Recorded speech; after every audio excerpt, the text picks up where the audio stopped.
Hi, students. I hope you've had a great fall break so far.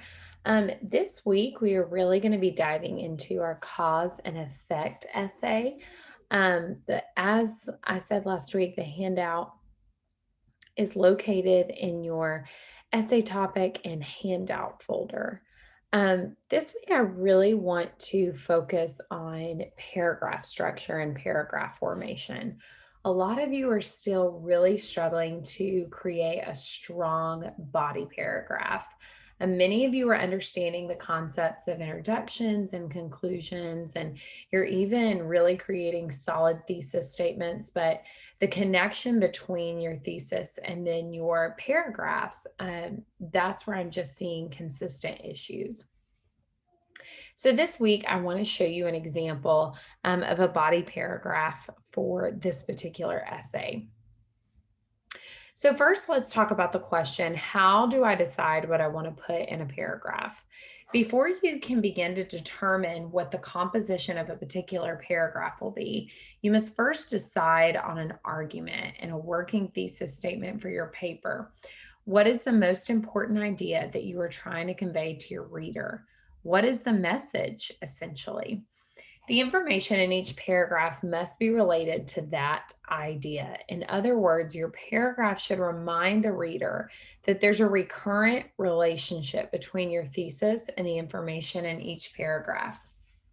A working thesis functions like a seed from which your paper and ideas will grow, and the whole process is an organic one, a natural progression from a seed to a full blown paper where there are direct familial relationships between all of the ideas in the paper.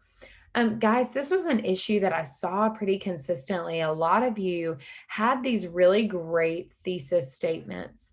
But then as you transitioned into your paragraphs, you really didn't support the thesis. You started talking about other ideas or other concepts, and it just didn't relate back to what you had initially said the message was. So, we're going to talk about a 5 step process that the UNC Writing Center uses. They do a really good job of helping students really keep their focus in body paragraphs. And so, I wanted to share this with you guys today. Let's walk through a 5 step process for building a paragraph that illustrates a point in an argument. For each step, there is an explanation and an example. And if you remember, cause and effect essays really are an argument. It's a type of argumentative essay where you are proving the relationships and the correlations between what happens in the world and how that process happened. So, in light of the paper that we are writing, I created my own example thesis. When I consider the effect my choices can have on the world, living my life with intentionality will change the lives of my kids, my students, and my church body. So I'm doing a body paragraph in with the focus on my children. So paragraph development. First, guys, you have to decide on a controlling idea and create a topic sentence. Now, some of you, for your topic sentences, you've been using direct quotes or you've been using questions, and really, this just is not the strongest way you can start a paragraph. It needs to be a statement. It needs to be your words and it sets the tone for that paragraph. Paragraph development begins with the formulation of the controlling idea. This idea directs the paragraph's development. Often, the controlling idea of a paragraph will appear in the form of a topic sentence. In some cases, you may need more than one sentence to express a paragraph's controlling idea. So, for example, in light of the thesis statement that I'm using, in choosing to live my life with intentionality, the lives of my children will be impacted greatly. So, I'm saying that the focus of this particular paragraph is clearly going to be on my children. So the second step is you're going to elaborate on that controlling idea. Paragraph development continues with an elaboration on the controlling idea, perhaps with an explanation, an implication, or a statement about significance. Our example offers a possible explanation for the pervasiveness of the myth. This is another area where I just saw a lot of you really stray. Maybe you had a good topic sentence, but then your explanations just started veering to a different idea. For example, on the eulogy essay, for some of you, you would put in your topic sentence, you would talk about a quality that your life embodied, let's say joy. Okay. But then somewhere in the paragraph, you started talking about resilience. Well, joy and resilience are two different things. And so you have to make sure that whatever you're choosing to elaborate on, it has to correlate to that topic. So here's my example. When parents choose to be intentional with their time, children feel a sense of security in the relationship they have with their mom and dad. It gives them a space to feel safe as they're learning, growing, and developing. And then the next step is give an example or multiple examples. Paragraph development progresses with an example that illustrates the claims that you made in the previous sentences. So here's my example from this sentence that I just shared. I learned this from my own childhood when examining my relationship with my dad. Explain the example. The next movement in paragraph development is an explanation of each example and its relevance to the major topic sentence. The topic should demonstrate the value of the example as evidence to support the major claim or focus in your paragraph. Continue the pattern of giving examples and explaining all of them until the writer deems necessary that they've been made and explained. None of your examples should be left unexplained.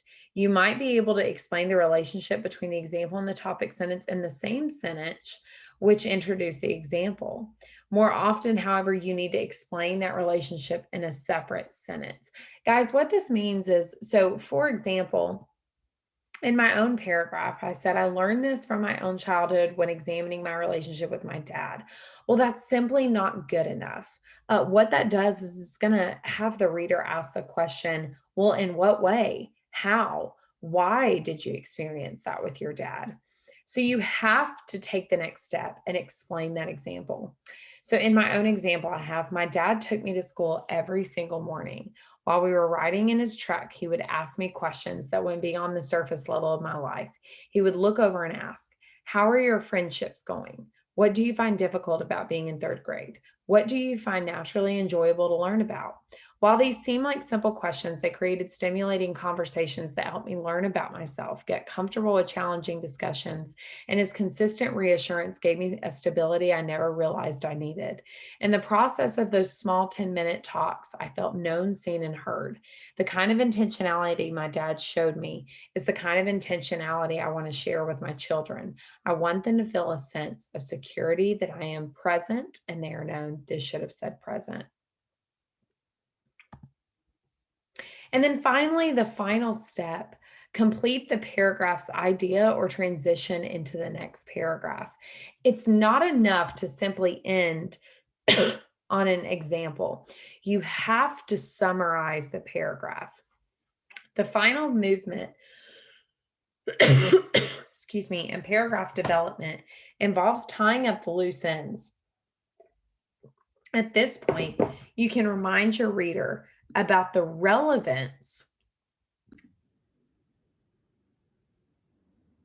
of the information to the larger paper, or you can make a concluding point for this example. You might, however, simply transition to the next paragraph. And then in my own example, I put, in a world where it is easy to feel unnoticed and unseen, living as an intentional parent creates a foundation for children that they matter.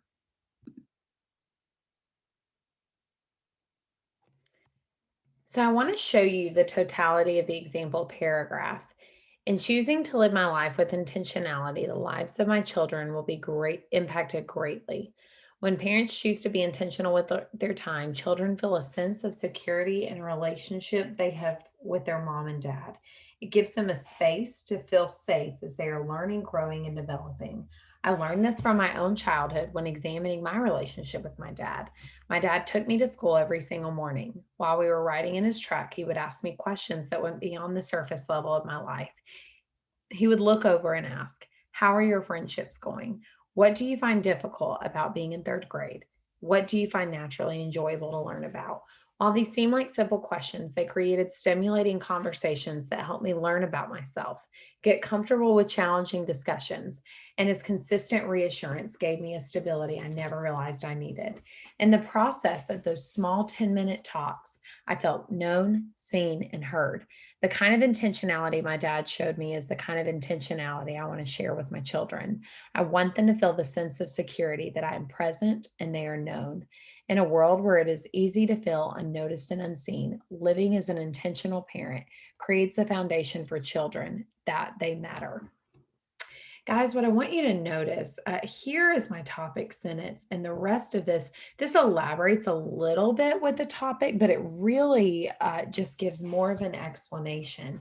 And then these are the sentences that are a part of the example. Now, I want to show you something. One, two, three, four, five, six, seven, eight, nine, 10. 11, 12, 13, 14, 15. There's over 14 sentences in this paragraph. Some of you are creating paragraphs that are no more than 3 to 4 sentences. And as you can see, that is just simply not enough. It's not enough to create the kind of development where you are really proving something and showing great explanation for your topic sentence. Guys, I hope this was helpful. I hope this gives you a good place to begin as you start drafting your essays. And if you have any questions about this, please don't hesitate to reach out and let's talk about how we can help you form a better and more substantial body paragraph.